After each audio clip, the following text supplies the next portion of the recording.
ഇന്നലെ ഭയങ്കര മഴയായിരുന്നു ഇല്ലയോടാ? നീ നാട്ടിലെങ്ങും വലിയോടെ ഇന്ന് രാവിലെ തൊട്ട് പിന്നെ പെയ്യുന്ന എന്തുവാടാ മഴ?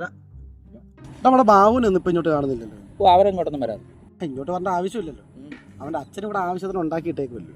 അച്ഛനോ? അപ്പൂപ്പൻ? അപ്പൂപ്പനാ? ആ കാര്യം നിനക്ക് അറിയത്തില്ലേ? ഇല്ല. എടാ അവന്റെ അപ്പൂപ്പനൊക്കെ നേരത്തെ ഇവിടെ ആയിരുന്നു കുളിക്കുന്നത്. ഇവിടെ ഒരു ദിവസം അപ്പൂപ്പനോട് കുളിക്കാൻ വന്നു. പുള്ളിയുടെ പാളക്കര നിക്കറ കേട്ടോ. പഴയ അപ്പൊ ആ പുള്ളി അതുകൊണ്ട് ഊരി വെച്ചിട്ട് പുള്ളി കുളിക്കാൻ ഇറങ്ങി. നിക്കറ കാണുന്നില്ല. അന്നത്തെ കാര്യം അറിയാമല്ലോ. 2 മാസത്തേക്കൊക്കെ ഒരൊറ്റ നിക്കറ ഉപയോഗിച്ചാൽ കേട്ടോ പുള്ളിക്ക് സഹിക്കാൻ വയ്യാതെ കരച്ചിലോട് കരച്ചിൽ. ഈ കരച്ചിൽ കേട്ടോണ്ട് ജലഭൂതം പൊങ്ങി വന്നു. ഇത് വനദേവതയുടെ കഥയല്ലേ? ശരിക്കും കഥ ഇതാ. നീ അതിലേക്ക് പോയതാന്ന്. എന്നിട്ട് ഈ ജലഭൂതം അപ്പൂപ്പനോട് കാര്യം തിരക്കി. അപ്പൂപ്പൻ കാര്യം പറഞ്ഞു. ജലഭൂതം എന്ത് ചെയ്തു? വെള്ളത്തിലേക്ക് മുങ്ങിപ്പോയി.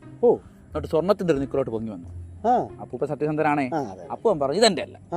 പുള്ളി വീണ്ടും പൊങ്ങി വെള്ളിയുടെ നിക്കറുമായിട്ട് പൊങ്ങി വന്നു. അപ്പൂപ്പൻ പറഞ്ഞു എന്റെ അല്ല.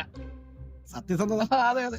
ഈ ഭൂതം വീണ്ടും മുങ്ങി ഈ അപ്പൂപ്പന്റെ ഒറിജിനൽ നിക്കറുമായിട്ട് പൊങ്ങി വന്നു. അപ്പൂപ്പൻ പറഞ്ഞു ഇതെന്റെ നിക്കറ എന്ന് പറഞ്ഞു. ഈ അപ്പൂപ്പന്റെ സത്യസന്ധതയിൽ പ്രസാദിച്ച ജലഭൂതം സ്വർണത്തിന്റെ നിക്കറും വെള്ളിയുടെ നിക്കറും അപ്പൂപ്പന്റെ നിക്കറും കൂടാഞ്ഞിട്ട് ഈ ജലഭൂതന്റെ നിക്കറും കൂരി പുള്ളി കൊടുത്തു. ആ സ്വർണ്ണ നിക്കർ വിറ്റ അവര് കാശ്